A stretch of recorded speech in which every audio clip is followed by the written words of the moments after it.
24절 25절입니다. 사도행전 12장 24절 25절. 사도행전 12장 24절 25절. 사도행전 12장 24절 25절. 같이 읽어요. 하나님의 말씀은 흥황하여 더하더라. 바나바와 사울이 보조하는 일을 마치고 나가라 하는 요한을 데리고 예루살렘에서 돌아오니라. 아멘. 같이 인사하실까요? 주의 이름으로 잘 될 것입니다. 더 잘 될 것입니다. 예배 자리에 함께 하신 여러분, 하나님께서 여러분과 동행하심으로 잘 되는 행복한 한 주간의 삶이 되시기를 주님의 이름으로 축원합니다. 제가 몸 관리를 잘못해서 5, 6월에 개도 안 걸리는 감기에 걸렸어요. 야, 목소리가 좀 이상하더라도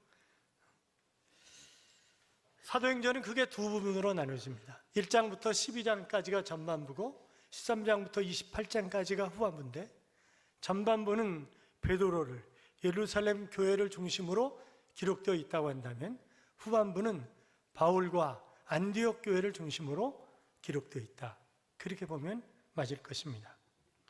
사도행전의 주제는 교회 설립과 복음 전파입니다. 다시 얘기하면 하나님의 나라의 건설입니다. 예수님이 이 땅에 오신 목표가 바로 그것을 위해서 오신 것 아니겠습니까? 마태복음 16장 18절 이하에 보면, 또 내가 네게 이르노니 너는 베드로라. 내가 이 반석 위에 내 교회를 세우리니 음부의 권세가 이기지 못하리라. 내가 천국 열쇠를 네게 주리니 네가 땅에서 무엇이든지 매면 하늘에서도 매일 것이요 내가 땅에서 무엇이든지 풀면 하늘에서도 풀리리라 하시고 그랬습니다. 그러니까 주님이 목표하신 하나님의 나라는 오순절 성령 강림과 예루살렘 교회가 세워짐으로써 시작되었다, 그렇게 얘기할 수 있습니다. 예루살렘 교회는 베드로를 중심으로 일치 단결해서 복음을 전했습니다. 그 결과 복음은 예루살렘에서 온 유대로, 사마리아로, 가이사라, 샤론 지역 두로와 시돈으로, 이방인 고넬료에게까지 퍼져나갔습니다. 예루살렘 교회와 베드로의 사도의 역할은 여기까지였습니다. 그 다음 역할은 바울과 안디옥 교회가 감당해 나가는 것입니다. 베드로와 예루살렘 교회의 한계는 유대의 범주를 넘어서지 못했다고 하는 것입니다. 예루살렘에 있는 정통파 유대인들의 입장에서 보면 사마리아 사람들도, 샤론 지역 사람들도, 가이사라 사람들도 다 이방인이라고 얘기할 수 있지만, 그러나 그들도 역시 유대의 범주에 속하는 사람들이었습니다. 혈통적으로도 그렇고 지역적으로도 그렇고 문화적으로도 역시 마찬가지였습니다. 갈라디아서에 보면 바울이 베드로를 책망하는 장면이 나옵니다. 갈라디아서 2장 11절 이하에 게바가 안디옥에 이르렀을 때 책망받을 일이 있기로 내가 그를 대면하여 책망하였노라. 야고보에게서 온 어떤 이들이 이르기 전에 게바가 이방인과 함께 먹다가 그들이 오매 그가 할례자들을 두려워하여 떠나 물러가매 남은 유대인들도 그와 같이 외식함으로 바나바도 그들의 외식에 유혹되었느니라. 그러므로 나는 그들이 복음의 진리를 따라 바르게 행하지 아니함을 보고 모든 자 앞에서 게바에게 이르되, 내가 유대인으로서 이방인을 따르고 유다인답게 살지 않으면서 어찌하여 억지로 이방인을 유다인답게 살라 하느냐. 이제 그렇게 기록되어 있습니다. 자, 그러니까 이 유대주의자들은 절대 이방인들하고 같이 앉아서 식사를 하지 않습니다. 왜요? 이방인들은 개니까. 개나 소나 짐승이라고 생각하니까, 아니 뭐 여러분도 집에서 개하고 같이 밥 먹어요? 요새는 개를 또 가족처럼 생각하는 사람이 너무 많아가지고 개하고 또 같이 밥 먹는 분이 계실지도 모르지 또. 근데 이방인들은 완전히 개 취급하기 때문에 절대 이방인하고 식사를 하지 않아요. 그런데 베드로가 이방인하고 같이 뭘 먹다가 유대인들이 오는 것을 보고 그는 싹 잡고 안 먹은 척, 그러니까 거기 있던 유대인들도 같이 안 먹은 척 이래가지고 바울이 베드로한테 막 뭐라 그랬다는 거 아니에요 지금. 베드로는 자타가 공인하는 예수님의 수제자요, 오순절 성령 강림을 처음 체험하는 가운데 한 사람이고 최초의 이방인 전도자이기도 합니다. 그럼에도 불구하고 그는 활동 지역이 유대를 벗어나지 못했습니다. 그의 의식 구조 속에는 유대인의 문화와 유대인의 전통, 유대인의 의식이 깔려 있었습니다. 하나님은 베드로를 교회 설립자로, 최초 복음의 전파자로 사용하셨지만, 그러나 그 다음의 역할은 안디옥 교회에 맡기신 것입니다. 예루살렘 교회에서 안디옥 교회로, 베드로에서 바울로 그 역할이 넘어갔다. 그것이 바로 12장에서 중요한 내용 가운데 하나라고 하는 것입니다. 예수님의 부활 승천하신 후에 미미했던 초대교회 성도들, 그래서 마가의 다락방이라고 추정되는 곳에 약 120여 명의 성도들이 모여 있었잖아요. 거기에 성령이 폭포수처럼 임했습니다. 그리고 교회가 3,000명, 5,000명 막 늘어난단 말이죠. 그러면 초대 예루살렘 교회가 그렇게 성장했던 결정적인 이유가 뭐냐? 첫째는 성령 충만한 교회였기 때문이다. 그렇게 얘기할 수 있습니다. 예루살렘 교회가 외부적인 핍박에도 불구하고 끊임없이 하나님의 놀라운 기적을 경험하는 그런 모습을 우리가 볼 수 있습니다. 지난주에 보았던 것처럼 쇠사슬에 묶여있던 베드로가 천사를 깨워가지고 순식간에 데리고 나오잖아요. 그러니까 예루살렘 교회가 하나님이 진짜 우리와 함께 하신다 하는 것을 실질적으로 경험하고 살아계신 하나님과 동행하는 그런 멋진 삶을 살아가니까 힘있고 능력이 있는 그런 모습이 보이는 거죠. 또 한 가지는 교회에 대한 좋은 소문이었습니다. 성령의 강력한 역사와 더불어서 십자가의 사랑을 깨달은 성도들이 그 사랑을 실천하는 거예요. 그래서 가난한 사람, 고아, 과부 이런 사람들을 열심히 섬기는 모습을 보면서 교회 밖에 있는 사람도 저게 진짜 예수 믿는 모습이야. 그러면서 본인들도 예루살렘 교회 멤버가 되기를 소망하는 거죠. 그리고 교회로 들어오는 것입니다. 그런데 부흥이 일어나니까 누가 제일 싫어하겠어요? 마귀가. 그러니까 마귀가 헤롯이라든지 유대인이라든지 이런 사람들을 사용해가지고 적극적으로 교회가 확장되지 못하도록 방해를 하는 것입니다. 야고보를 죽였습니다. 사람들이 너무 좋아하는 거예요. 그러니까 헤롯이 수제자인 베드로를 죽이면 더 좋아하지 않을까? 그래가지고 베드로를 감방 안에 가뒀습니다. 그것도 4패에 나눠가지고 한 패당 4명씩, 그러니까 16명이 돌아가면서 지키고 있는데 순식간에 없어졌잖아요. 그러니까 16명을 데려다가 신문하라는 거예요. 니네 뭐 하다가 졸은 거 아니야? 어떻게 된 거야 이거? 누구 때 없어진 거야? 다 모르는 거예요. 16명을 다 즉결 처분해 버렸답니다. 그러니까 헤롯이 아주 잔인한 사람이죠. 유대인들에게 상당한 호감을 갖기 위해서 야고보도 죽이고 이제 베드로 먼저 죽이려고 했는데, 그런데 지금 유대 사회가 어수선한 그런 사회로 바뀌어가는 것입니다. 그러니까 얼른 가이사라로 피했어요. 헤롯이. 어떤 사람은 또 가이사라를 개사라고 그래서 또 헤롯이 개사로 갔다고 그렇게 얘기하는 사람도 있는데, 개가 아니라 가이사라예요. 개사라가 아니라 가이사라. 그런데 이 가이사라에서 두 가지의 정치적인 그런 사건이 일어났습니다. 하나는 이스라엘과 이 두론이라든 이런 지역, 가이사라에 있는 그런 지방과 어떤 관계에 있었는지는 잘 모르겠지만, 어떤 정치적인 오해 때문인지는 잘 모르겠지만, 이 가이사라 사람들은 무역을 하면서 돈을 많이 번 사람들이에요. 대신에 이들은 농사를 안 져. 그러니까 곡물은 전부 유대에서 수입하는 거예요. 그런데 헤롯이 열받아가지고 유럽과 곡물 판매 중지 이렇게 내리는 거죠. 그러니까 이제 큰일 난 거예요, 사람들이. 가지고 이 사람들이 옛날이나 그때나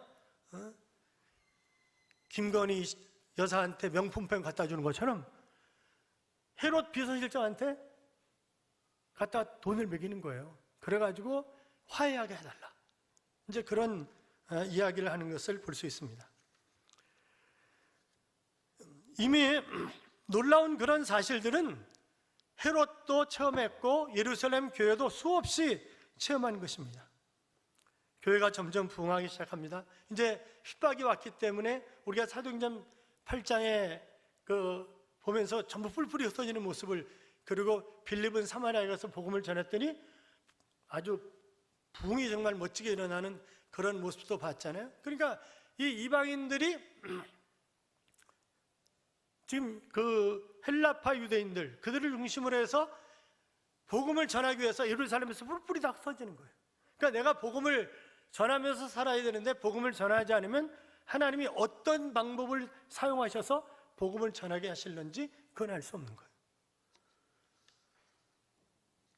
그러면서 세워진 교회 가운데 하나가 바로 이 안디옥 교회입니다. 안디옥에 세워진 교회가 막 성장한다고 하는 그런 소문이 들리니까 사도들이 바나바를 그 교회 담임 목사로 파송을 한 거예요.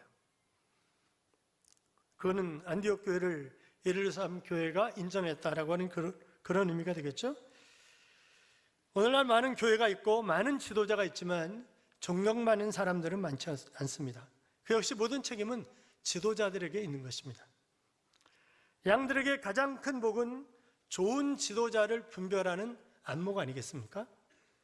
13장에서 자세히 살펴보겠습니다만 안디옥 교회는 5명의 지도자에 의해서 아름답게 진로가 결정되는 그런 교회였습니다. 그들은 마음이 연합되었습니다. 같은 뜻, 같은 생각, 같은 결의, 같이 헌신을 합니다. 그래서 주님의 뜻을 실현하는 최고의 교회 안디옥 교회를 만든 것입니다. 저는 좋은 지도자는 못 되었습니다만 우리가 다음에 오게 될 후임을 잘 뽑아야 합니다. 왜냐하면 교역자들 가운데 이단이 얼마든지 있을 수 있어요. 제가 가끔가다 그러잖아요. 신천지 손들어 보라고. 한번 손들어 보실래요? 신천지 500명 이상 되는 교회는 신천지가 분명히 들어와 있어요. 그러니까 우리 교회도 몇 사람 들어와 있을 거예요. 그러니까 뭐 어디 가서 성경 공부하자 뭐 하자 그러면 얼른 신고하라 그랬잖아요. 제가 얼른 신고해야 된다고. 왜? 나도 모르게 젖어들어. 나도 모르게 이미 깊이 빠져. 그러면 어떻게 할 수가 없어요 그거를. 그러니까 지금 신학교도 신학대학원에 이단에서 보낸 학생들이 많아요. 그런데 누군지를 모르는 거지 이게. 표시를 전혀 안 내니까 뭐 머리에 뿔나고 그런 게 아니잖아요. 그러니까 이제 누군지는 모르는 거예요. 그렇기 때문에 그들이 목사가 되고 교회 안에 침투해 오는 거예요. 부교육자로. 그리고 막 그 이상한 것을 통해서 이제 교회를 어지럽히고 그리고 교회를 접수하고 그러는 것을 우리는 수없이 많이 보았습니다. 또 장로님들이 조심해야 되는 것은 이 신천지라든지 이단 이들이 제일 먼저 교회 중직자들을 건드리는 거예요. 그래서 강북에 있는 모교회가 큰 교회예요. 교회가 싸움이 나고 난리가 났어요. 장로님들 가운데 반이 신천지였다는 거 아니에요? 신천지. 그러니까 이게 뭐 아니 세종안교회 그 전에 세가족 담당 팀장이 신천지였어. 그러니까 이거요 몰라요.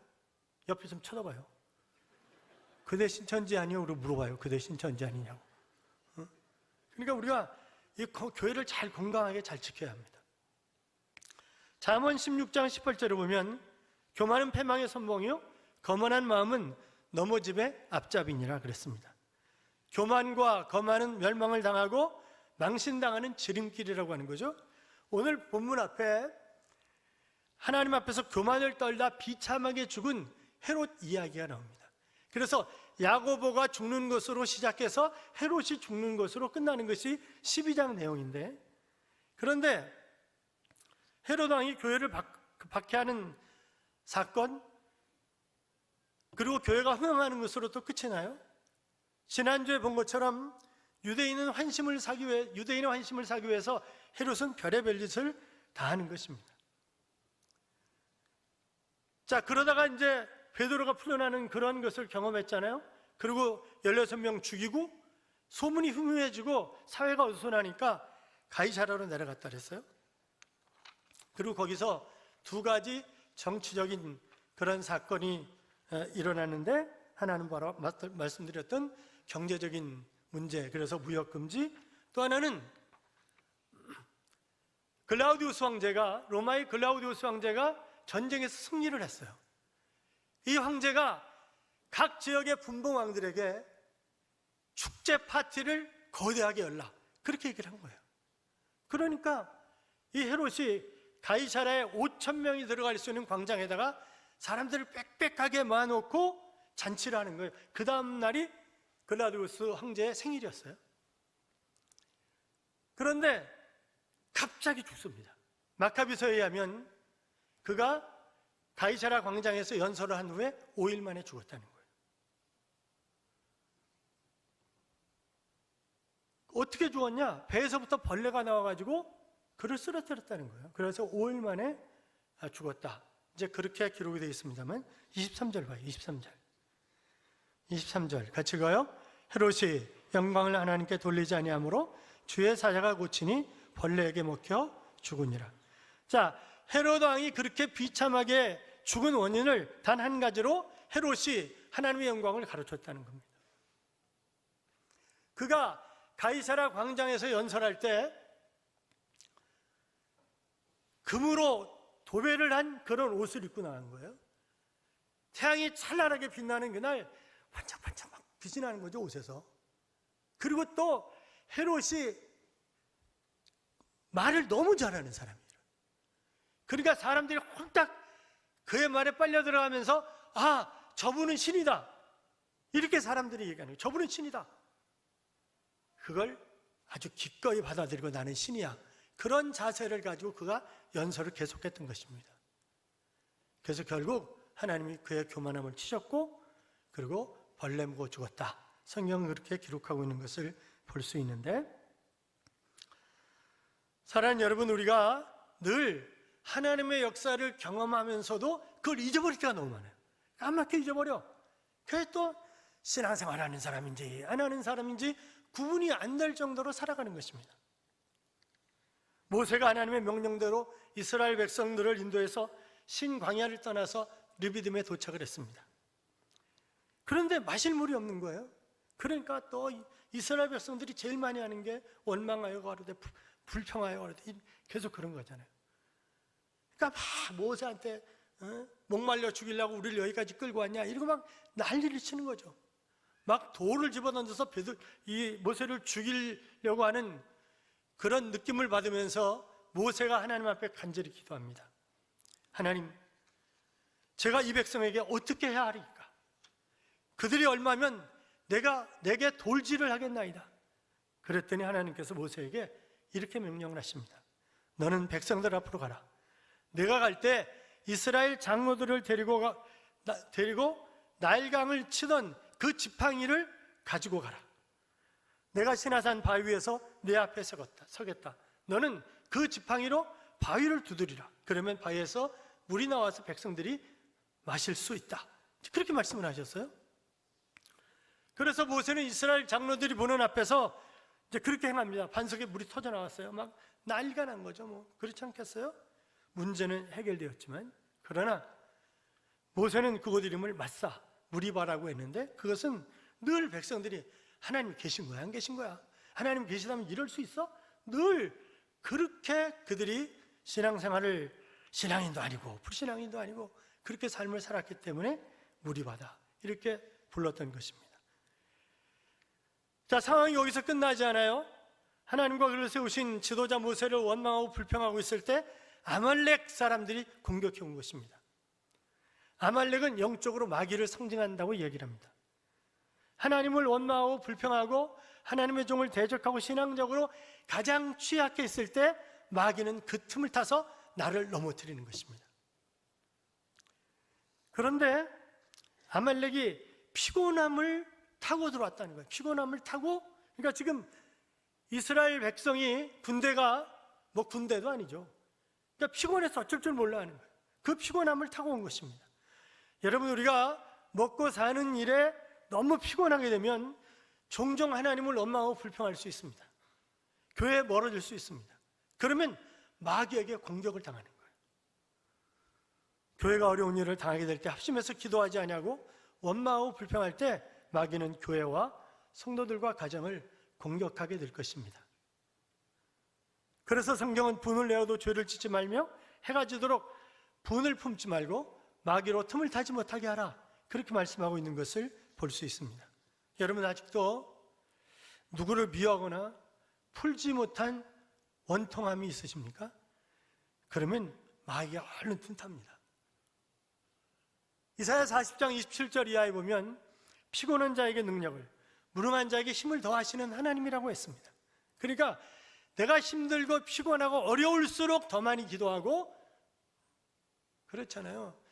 루터가 나는 평상시에 2시간 기도하지만 요새 너무 바쁘기 때문에 4시간 기도한다. 그러니까 바쁘면 실수할 수 있어요. 바쁘면 원망할 수 있어요. 둘째는 아말렉이 누구를 쳤냐? 이스라엘 무리 가운데서 뒤에 처진 사람들을 친 거예요. 뒤를 친 거예요. 사랑하는 여러분, 내가 신앙생활에 제대로 정하지 못하고 뒤처지고 그러면 그때 마귀가 아주 틈을 타서 공격을 해본 거죠. 그때 모세가 아론과 훌을 데리고 산에 올라갔습니다. 그리고 여호수아는 군사들이 있고 싸우라 그랬어요. 자기가 손을 들고 기도하는 동안에는 전쟁에서 승리를 하는 것입니다. 그런데 지금 모세 나이가 몇 살이에요? 80도 넘었어요. 그 노인이 계속 이걸 들고 기도할 수는 없는 거잖아요. 그러니까 손이 내려오면 져. 다시 올려서 힘있게 기도하면 또 이겨. 내리면 져. 그러니까 아론과 훌이 돌을 주워다가 모세를 그 위에 앉히고 한쪽에 아론이 한쪽에 훌이 모세의 손이 내려오지 않도록 그들이 하는 것입니다. 그것이 합력 기도다, 그렇게 얘기할 수 있어요. 그러니까 합심해서 기도하는 거예요. 아니, 지도자가 기도할 수 있도록 곁에서 돕는 그런 역할을 하는 것입니다. 영적 지도자인 목사도 사람인데 어찌 지치고 피곤하지 않겠습니까? 제가 또 감기 걸렸다고, 목사님은 하나님 앞에 뭔 죄를 졌길래 저렇게 감기 걸렸나, 그렇게 생각하지 마세요. 바울도 안질이 있었잖아요. 간질도 있었어요.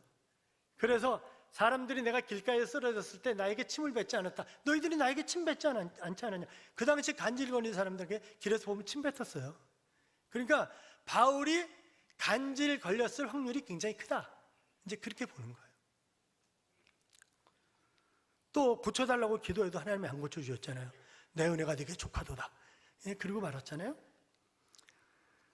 여러분, 삼겹줄은 쉽게 끊어지지 않는다고 하는 말씀처럼 모세와 아론과 훌이 삼겹줄이 되어 기도하는 손이 내려오지 않게 했더니 바로 놀라운 역사가, 그래서 완전히 전쟁에서 승리하는 그런 역사가 일어나는 것입니다. 기도하는 아내의 손을 잡아주는 남편이 있다면, 일하는 남편의 손을 기도로 붙잡아주는 아내가 있다면 그 가정은 넉넉히 어려움 온다 할지라도 이겨나갈 수가 있습니다. 기도하는 손, 일하는 손, 함께 잡아주는 손, 그 손들의 하나님의 능력의 지팡이가 들려질 줄로 믿습니다. 자, 그 다음에 24절 보면, 자, 24절 봐요. 오늘 본문 24절 봐요. 같이 읽어요. 하나님의 말씀은 흥하여 더하더라. 자, 흥한다는 단어가 뭐 잘된다 그런 거 아니겠어요? 그러니까 지금 유대인들 헤로당 할 것 없이 그들이 그렇게 핍박하는데도 불구하고 교회는 폭발적으로 성장하는 것입니다. 여러분, 중부의 역사라든지 어디든 보면 핍박이 심할 그때 교회가 성장했습니다. 그러니까 핍박을 두려워할 필요가 없어요. 핍박하면 더 기도하는 거예요. 더 열심히 복음을 전하는 거예요. 오늘날 교회의 사명은 복음을 흥황하게 하는 것입니다. 하나님의 말씀, 복음이 변질되지 못하도록 해야 합니다. 복음의 능력을 약화시키지 못하게 해야 한다고요? 부조하는 일을 마치고, 그런데 25절 보세요. 같이 읽어요. 바나바와 사울이 부조하는 일을 마치고 마가라는 요한을 데리고 예루살렘에서 돌아오니라. 자, 11장 마지막 부분에서 팔레스타인 지방에 큰 흉년이 들었기 때문에 안디옥 교회가 헌금을 했잖아요. 그리고 그 헌금을 가지고 바나바와 사울이 예루살렘 교회에 간 거잖아요. 그러니까 지금 이 안디옥 교회와 예루살렘 교회는 처음 말씀드렸던 것처럼 전적으로 달라요. 이것이 전적으로 달라요. 아마 이런 것도 있지 않았을까요? 어려운 일에 안디옥 교회가 헌금을 해서 가져왔고, 복음에 대해서 나누다 보니까 하나님이 이방인에게도 이렇게 역사하셨구나 라고 하는 것을 사도들이 깨닫게 되었고, 그래서 교제하고 함께 선교하는 그런 일을 했을 것이다. 그렇게 우리가 생각해 볼 수 있습니다. 그래서 서로 경쟁 관계가 아니라 협력 관계를. 어떤 여자 목사님이 바로 옆 건물에 교회를 개척해서 설립 예배를 드린다고 그러시더라고요. 그래서 제가 그랬어요. 진심으로 축하한다고. 그거는 제가 그냥 침마른 소리를 한 게 아니에요. 진심으로 축하한다고. 그리고 세계 선교의 한 축을 감당하는 교회가 되었으면 좋겠다고. 이제 그렇게 얘기를 했는데, 여러분, 우리는 경쟁 관계가 아닙니다. 우리는 협력해야 하는 그런 관계예요. 왜 교회가 또 생겼냐? 그러지 마세요. 왜냐하면 아직도 예수 믿지 않은 사람들이 너무 많잖아요. 그러니까 교회는 끊임없이 생겨나야 되는 거예요. 그래서 여러분, 그런데 교회는 교회로서의 사명이 있습니다. 그러니까 큰 교회는 작은 교회를 섬기고 또 예수 믿지 않은 사람들을 잘 섬기는 일에 앞장서서 일을 해야 하는 것입니다. 옛날 부자 양반들과 현대 부자들과 다 대우를 못 받죠. 사람들한테 그렇게 존경을 받는 사람들이 많지 않습니다. 옛날에 조선시대에는 내가 부자면 나를 주변으로 백리 안에 있는 사람들 가운데 굶어 죽는 사람이 없도록 해야 할 책임과 의무가 있었습니다. 그런데 사람들이 그렇게 하지 않는 거예요. 부자들이. 하지만 경주 최씨 한번 손 들어보세요. 경주 최씨 없으세요? 몇 분 계시는구나. 경주 최씨는 12대 동안 300년 동안 아주 망하지 않고 잘 되는 그런 집안이었습니다. 왜냐하면 그들은 흉년이 들고 그래서 모든 것이 땅값도 떨어지고 다 떨어지잖아요. 그때는 절대 땅을 사거나 집을 사거나 하는 걸 안 하는 거예요. 여러분, 우리가 코로나 터졌고 그 전에 IMF 때 집값 반으로 떨어졌어요. 그러면 돈 많은 사람들은요, 얼른 주워 담을 수 있는 기회잖아요. 그런데 경주 최씨는 그렇게 하지 않은 것입니다. 뿐만이 아니라 만석이 넘어가면 그것은 우리 것이 아니다. 그래가지고 그 나머지는 다 돕는 데 쓰는 거예요. 오늘 우리 사회가 그렇게 됐다면 이렇게 양극화 현상은 심하게 일어나지 않았을 거예요. 우리가 세상에 살면서 어려움을 당한 사람들을 많이 도와줘야 합니다. 어제는 이메일도 그렇고 두 군데에서 연락이 왔어요. 한 군데는 우리가 파송한 박창식 선교사님이 이제 길게 메일을 보냈어요. 남아공에서 사역하고 있는데 지난 6개월 동안 정말 열심히 했고 박창식 선교사님이 섬기고 있는 교회에서 10개 나라로 가서 사역하는 사람들이 생겨났다는 거예요. 할렐루야. 얼마나 감사한 일이에요. 그렇잖아요. 너무너무 감사한 거지. 그리고 불가리아 선교사님이 이제 보내왔어요. 지난번에 한번 오창익 선교사님이 이제 와가지고 설교하고 그때 이권덕 선교사님이 차라도 이래가지고 기도 제목에 그 얘기해가지고 그 친구는 수지 맞고 갔어요. 한 분이 차값을 내주셨어요. 그래서 근데 조성일 선교사님은 좀 바보 같아. 왜냐하면 설교 시간에 새 차를 갖고 싶다면 누구도 안 사줘. 차가 없어가지고 도저히 사역을 할 수가 없는데 조금 굴러다니는 차라도 있으면 좋겠다고.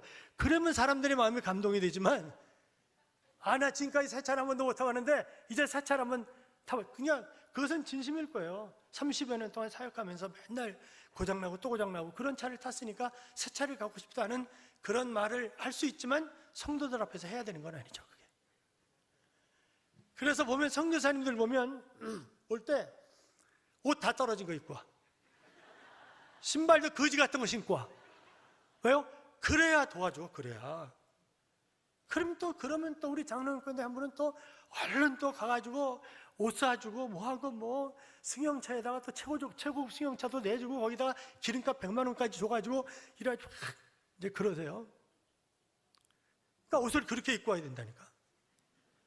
근데 해외 나가서 현장에서 보면 삐까뻔쩍하게 살아요.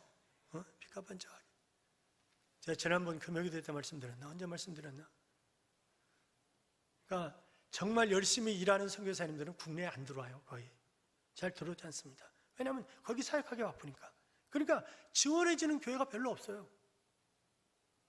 거기 일도 바쁘니까 저 성경은 거들어 다닐 시간이 없으니까. 그럼 1년에 몇 차례씩 오는 사람들은요, 성경음을 무지하게 많이 걷어가지고 가는 거예요. 이 교회 저 교회 다니면서. 그래서 저희는 1년에 몇 차례 오면 그냥 성ገብ이 끊어요. 당신은 도와줄 때가 많으니까. 근데 이 불가리아 그 선교사님들은 이제 불가리아뿐만이 아니라 이제 여름 방학이 되면 유럽 동부 지역, 그 다음에 아시아 서부 지역, 이쪽에 모여 있는 선교사님들의 모든 자녀들을 모으는 거예요. 다 수백 명을. 그래가지고 그들에게 부흥회를 열고, 왜냐하면 선교사님 자녀들이 힘들어요. 그러니까 오청희 선교사님 애가 셋인데 뭐 어느 집에다 한 그런 아이가 있지만 하나는 또 애 때문에 아주 너무 힘들어요. 근데 요새 좋아졌다고 그러시던데, 그러니까 그 선교사님 자녀들을 이제 우리 부모님이 선교사님이라는 것이 얼마나 감사한 일인가, 그것을 어떻게 해야 깨달을 수 있어요? 은혜 받아야, 성령 충만해야, 그래야 깨달을 수 있는 거죠. 그래서 그들을 모아놓고 집회를 하는 거예요. 그래서 그들이 변화되고 또 그들이 대를 이어서 선교사로 충성하고 그런 거예요. 그래서 이번 여름에 다시 또 MK 사역을 한대요. 왜 보냈을까요? 돈 달라는 얘기는 하나도 없어. 근데 그 사역한다고 기도해달라는 얘기는 뭐겠어요? 성경금 달라는 그런 얘기 아니겠어요? 그렇잖아요. 그러니까 우리가 도울 수 있으면, 제가 그래서 늘 재정부장한테 그렇게 얘기를 해요. 어디서 도와달라고 오면 묻지도 말고 따지지도 말고 그냥 도와주라고. 그냥 다 주라고. 줄 수 있는 게 감사한 거지. 그렇잖아요. 줄 수 있는 것이 감사한 거지. 받아먹는 게 편한 게 아니에요. 그건 아주 불편해. 그런 제가 공부할 때 처갓집에서 저를 많이 도와주셨기 때문에 정말 그 신경 안 쓰고 공부할 수 있었지만, 그러나 마음은 늘 불편한 거예요. 그래서 보답하려고 공부를 무지하게 열심히 했어요. 그래서 오늘 제가 이 자리에 서게 되었는지도 몰라요. 대학원장도 하게 되고 그런 것들이 다, 그러니까 협력해서 선을 이루시는 하나님이 선하게 도와주신 거죠. 사랑하는 성도 여러분, 세상은 하나님의 말씀인 복음을 모르기 때문에 예수 믿는 사람들을 거부합니다. 그 동네에 교회가 들어가면 아주 길길이 뛰면서 두루놓고 이래가지고 교회를 못 들어오게 합니다. 심지어 하나님을 믿는다고 하는 사람들조차, 아니 저희가 중계동에서 교회를 지을 때, 그때 레미콘 들어오는 날 바닥에 전부 들어놓았던 사람들은 다른 교회 교인들이었어요. 그 교회가 우리 옆에 있는 교회도 아니에요. 저희는 교회가 산 밑에 있었는데, 그런데 레미콘 치는 날은 꼭 학교 강의가 걸려있는 날이야. 그래가지고 갔다 오면 이상한지 이런저런 소리가. 그건 나중에 들어놓았던 사람들이 어떻게 됐냐? 푹 맞고 전부 다 이상하게 됐어요. 그러니까 하나님의 교회를 건드리면 하나님이 그냥 두시지를 않아요. 홍릉교회도 그렇고 한번 교회 건축한 교회들 쭉 돌아보세요. 그래서 우리가 더 많이 기도해야 되고, 더 겸손해야 되고, 더 열심히 어떤 일을 할 때마다 더 열심히 섬겨야 되는 거예요. 사랑하는 여러분, 복음을 믿고 구원받는 것이 얼마나 귀한 일인지 늘 기억하며 사시기 바랍니다. 헤롯처럼 교만하지 말고 복음을 전하는 일이 우리의 사명이라는 것 알고 합력하여 귀한 역사를 이루어가는 그런 제자교회가 될 수 있도록 앞장서 일하는 귀한 일꾼들이 되시기를 주님의 이름으로 축원합니다. 이런 찬양이 있어요. 광야를 지나며라고 하는 곡인데, 왜 나를 깊은 어둠 속에 홀로 두시는지, 어두운 밤은 왜 그리 길었는지, 나를 고독하게 나를 낮아지게 세상 어디도 기댈 곳이 없게 하셨네. 광야에 서 있네. 주님만 내 도움이 되시고 주님만 내 빛이 되시는, 주님만 내 친구가 되시는 광야, 주님 손 놓고는 단 하루도 살 수 없는 곳 광야라고 하는 그런 찬양입니다. 사랑하는 여러분, 그렇습니다. 때때로 나에게 고난과 역경이 오지만 내가 고독하게 됐고 힘들고 정말 낙심 가운데 있을 수밖에 없는 그런 상황이라 할지라도 주님의 손이 나를 붙잡아 주시면 됩니다. 내가 주님을 의지하면 얼마든지 광야에서 일어설 수 있습니다.